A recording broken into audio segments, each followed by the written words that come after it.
I'd like to extend a warm welcome to you all on our final newsletter for the year.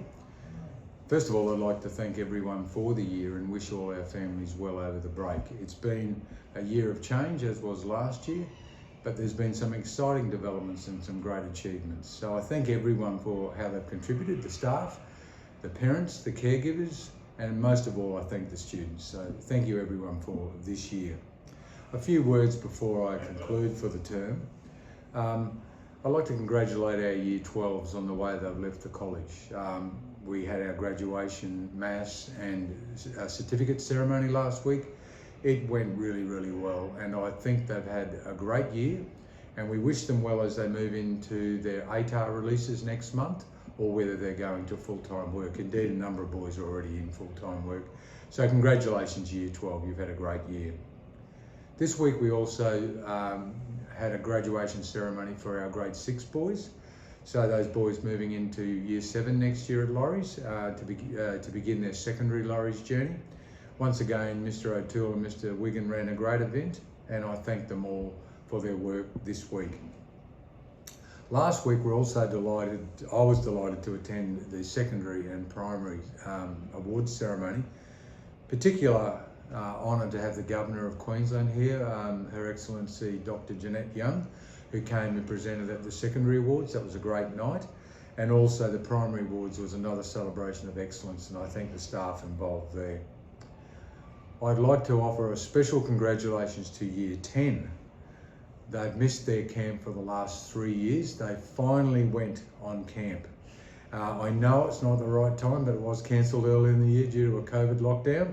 It's been cancelled for bushfires and COVID, but they finally went. So by all reports, the boys have been extremely well and engaged in the camp, and I thank the grade 10s, and particular thanks to Mr. King and Mr. Mellon, who never gave up hope of having a camp for these boys. So thank you very much.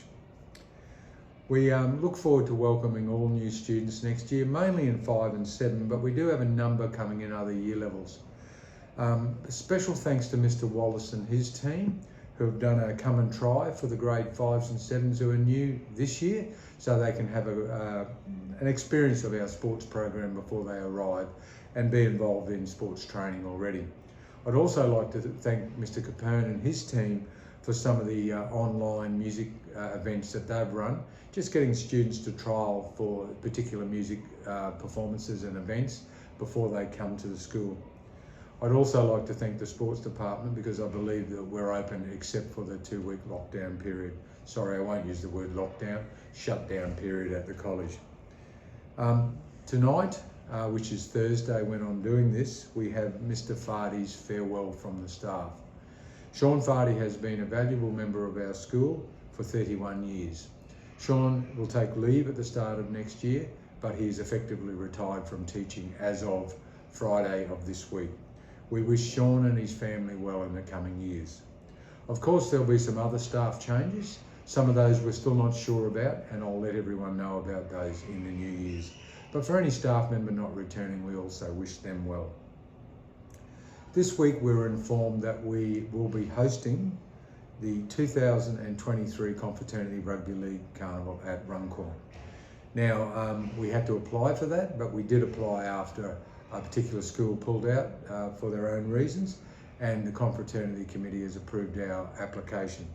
It's a major event involving, at this stage, 48 boys teams of rugby league players from all over the state, and at this stage it's 12 girls teams who are involved in that particular carnival. It's always a great event. We're happy to host, but we'll be asking for your support over the next 18 months, culminating in the June-July carnival in 2023. We've done a lot of work just recently on developing our master plan and working with government agencies around that. Look, it is really exciting, that plan. I can't release it all at this point because we're still awaiting final approvals from a number of bodies, but be rest assured we're setting this school up for the future. So I hope to be able to get that out to you very much early next year. Over the break, I asked the boys to take time to refresh, time to get ready for what will be another big year. Laurie's is always a busy place. I'd also ask that the boys consider about safe habits and making good choices. Sitting in front of a PlayStation all day is not a good choice. Please remain active, please remain engaged, connected with your friends. Enjoy yourself, but when you come back next year, be ready for action. Enjoy the Christmas break and best wishes.